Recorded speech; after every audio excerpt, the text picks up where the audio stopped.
The pressing issue of climate change was high on the agenda at the annual Greenbelt Festival, where Development Minister Douglas Alexander gave a speech about poverty and climate change.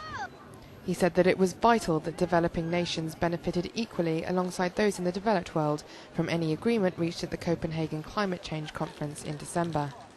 If I've learned anything over the last couple of years as the British International Development Secretary, it's that climate change for the developing world is not a future threat, but is a contemporary crisis.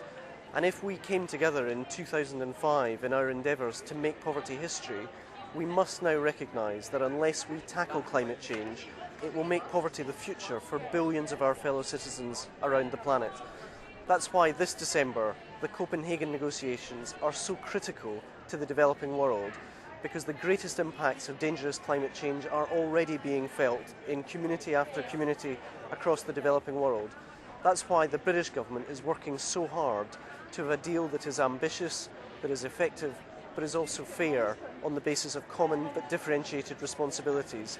And I'll be working along with Ed Miliband, the Climate Change Secretary, in the months ahead to make sure we do everything we can to get the global agreement, which is the foundation on which the world can respond effectively to dangerous climate change. He added that developing nations also had an important role to play in securing a fair climate change agreement.